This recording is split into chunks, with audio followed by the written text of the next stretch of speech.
let's talk about media quickly, right? Okay. You know, you said you don't give a shit about the media. No. Right? And trying to find interviews with you with the media, apart from your early part of your career, is very difficult. Like, you never actually sat down and kind of spoke to the media, got involved with the media. You was kind of like, you're here, you turn up to an event, you leave. Yep. But there's one event in particular that, you know, like you have these message boards, there's like these infamous message boards, that things were put on back there, in the day. Yeah. Before social media. Before social media. Yeah. And there was, anytime something happened, the message boards were the first ones to report on it. Yeah. And there's an incident with you at a pre-show music awards party, like nominations party. Yeah. And it was, you know, an altercation that happened between you and people in the industry. Now, again, people that don't know what happened, it was a case of, you know, Sanj has turned up to his award show and Sanj has caused a, you know, is he the problem child that is coming and cause ruckus? Or is it the industry has turned on Sanj? You know, what actually happened with you that day? Look, I've had the industry turn on me multiple times, and I still came back and won. That incident, look, I'm not a big guy. I'm like 5'8", but like at the moment, let's say I'm walking around at 220 pounds, right? And at that time, I might have been like, like 50 pounds lighter, but like, I'm ready to bang anytime. Like that's the one thing, even the people that don't like me will be like, no, Sanj ain't a pussy. Like, I'm just not.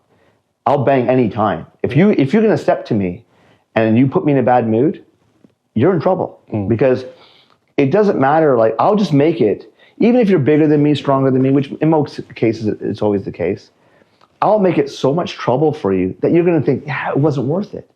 In that situation, it was me, Jazzy, Shinda, and the head of Movie Box. We all went together to the show, and we were chilling out.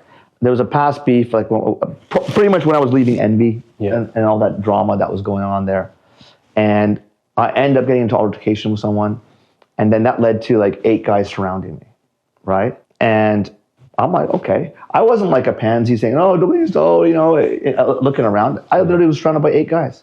I said, okay. And I got my keys out, put them on my hand, and I said, who's going home blind to their mother? Let's go. Yeah.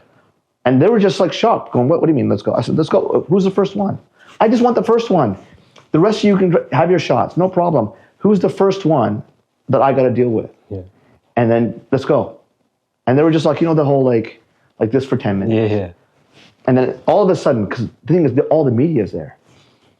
And all the media turned around and was like, what's going on? I remember Jazzy and Shinda going, whoa, what's going on, right? And I'm like, look, fear is not a deterrent for me. And I do get myself in trouble in these situations, which is why you ask why I'm a lone wolf, because I avoid all these situations. I have what you call, I don't know if the kids remember this movie, but Back to the Future, they had Marty McFly, and he had, if you called him chicken, he couldn't like let it go. Now, I have that same problem. I can't let it go. And so I can't back down. And so that's why, as you get older and mature, you just avoid these complications. You remove these people from your life. And then I don't have any problems. Like, I don't have any altercations with anyone, I don't have any problems. But in that case, that's what happened.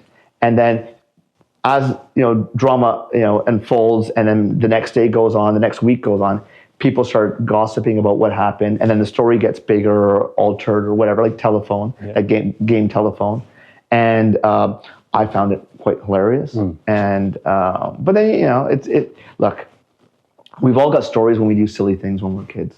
This is going back a good 10, 15 years, right? So have I matured from then? Of course. Do I do that stuff now? No, of course not. I'm a little bit too old. You know, in the industry, when there's kind of like so-called beefs and there's like, you know, misunderstandings or, you know, differences of opinion, that they need to be addressed. Because right now, what I see in the time I've kind of spent there, it's now done through indirect statuses and songs and whatever. But whereas you kind of dealt with it head on.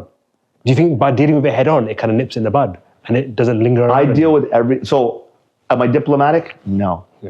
Do I offend people? Sure, but that's only because I tell you the truth, and you don't like the truth, and you get offended. I believe in facts, and I believe in results. I'm very result-oriented. Yes, I Have an Opinion podcast. Its owners and associates take no responsibility for opinions or statements made by Sanj Singh, its co-hosts, callers, or their guests. Yes, I Have an Opinion podcast is meant for entertainment purposes only. It is not our intention to libel, discriminate, or annoy anyone. If you get annoyed, just tune into something else.